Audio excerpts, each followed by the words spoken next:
The most news in the morning. CNN's American Morning. Weekday, 6 a.m. Eastern. Republicans are now looking ahead and eyeing a major political comeback. They rallied the troops at a leadership conference that took place this weekend in New Orleans, where a straw poll gave us an early indication of potential GOP candidates in 2012. Mitt Romney topped Ron Paul on the ballot by just one vote. There you see all of the results. Sarah Palin was third, Newt Gingrich fourth. Both well back of the front runners, though. Congressman Ron Paul joins us this morning now from Clute, Texas. Congressman, great to see you this morning. Thanks so much for being with us. Thank you. Thank you, John. Nice to be with you. Over the weekend, we heard a little bit of back and forth and difference of opinion between Newt Gingrich and Sarah Palin about whether or not the Republican Party should be the party of no. Newt Gingrich saying you can't be the party of no, you got to be the party of yes, you got to tell people what you're for. Sarah Palin saying, no, it's okay if you don't like something to say no. Where do you, Congressman, come down on that? I agree with them both. You don't like something, you say no. But usually there's an opposite to no. You're saying yes to something. So I have to say no a lot to most of the legislation in Washington, but I am saying yes to the Constitution and to the principles of liberty. So in a way, they're both right. I don't think there's too much of a disagreement there. Right, but I think what Newt Gingrich seemed to be saying was that, you have to sort of stand for something that you can point to. Maybe it's legislatively, maybe it's just on principle, standing up and explaining, because I think right now, obviously, when you're the minority party in Congress, it's harder to show, this is what we want to get done. So what do you do? What's your role as the minority party in Congress when it comes to trying to let people know what you stand for? Well, I think that's the goal, and of course that's been my goal all along. Some people say that when you're in the opposition, all you do is knock down the other side because they're doing badly, and that you'll pick up the pieces, and then you'll tell them, because if you tell them specifically what you believe in, they'll start challenging you, though. But if you really believe in something and you believe it's correct, you should come across with saying, this is what I believe in. I believe in sound money. I believe in non-interventionist foreign policy. I believe in civil liberties. I believe in the free market. So that's all yes. And I, of course, believe that sincerely, that I don't run for office. I run to see if I can get support for certain ideas. So when I can get the support of the votes or win something, that to me is a sign that they're accepting these ideas, which I consider very positive. You were there over the weekend, did very well, as we said, in the straw poll. Sarah Palin was there as well. And, of course, she's become a very popular figure, draws huge crowds. Right. To some degree, she has become the face of the Tea Party. Your son, Rand, said that she would be a great president. Do you agree with that? Would she be a viable candidate in 2012? Well, I don't make predictions like that at all, because, I've been watching this for a long time, and I've been always waiting for a great president.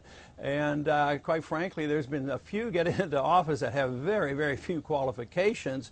And those who have qualifications, I don't see a whole lot of difference. To me, it's back to the ideology of the people. Mm-hmm. The president and the Congress reflect the people. The people want welfare and warfare. That's what the Congress and that's what the president gives. So to me, it's a change of attitude. As long as the people want to be taken care of by the government, no matter what that individual say or does, or whether they're popular or they don't think a whole lot, they're gonna do what the attitudes are. But also, there's a conflict between what the prevailing attitude of the people actually is versus the power of the lobbyists. The people might not want government medical care, but the lobbyists might. So then there's a fight, and that, of course, that fight is out in the open now, what the people want versus what the lobbyists and the politicians want. And one big player in that whole fight has been the Tea Party. We've sort of seen it evolve over the past year, especially through the health care debate. But it seems like it's hard to define what are the main issues that the Tea Party stands for.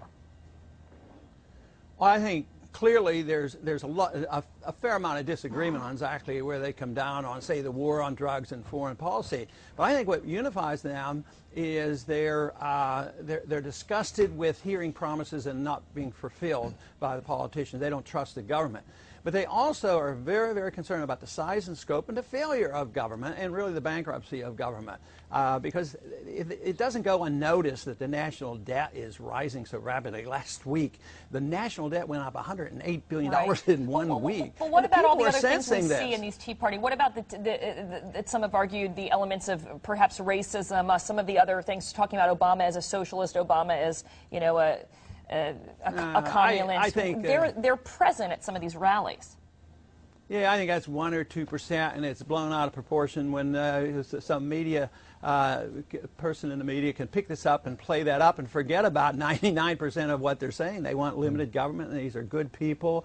And yes, there are elements like that both on left and right, but I don't think that's their theme at all. But you know, there's always risk in politics, whether you're on the left or right, of people who will join you for ulterior motives, and they tend to want to discredit you. And that's why the individual who are presenting the case has to present the issues. I have to defend my views. I can't defend the views of everybody who ever shows up at one of my events, because that'd be impossible. I mean, we don't screen people. Hey, Congressman, just before we go, see if we can get you on the record on this. Michael Steele, the RNC chairman, he was also down there. Growing number of people calling for his resignation, saying that he's not the best person to be leading the party. What are your thoughts on that? Should he step down?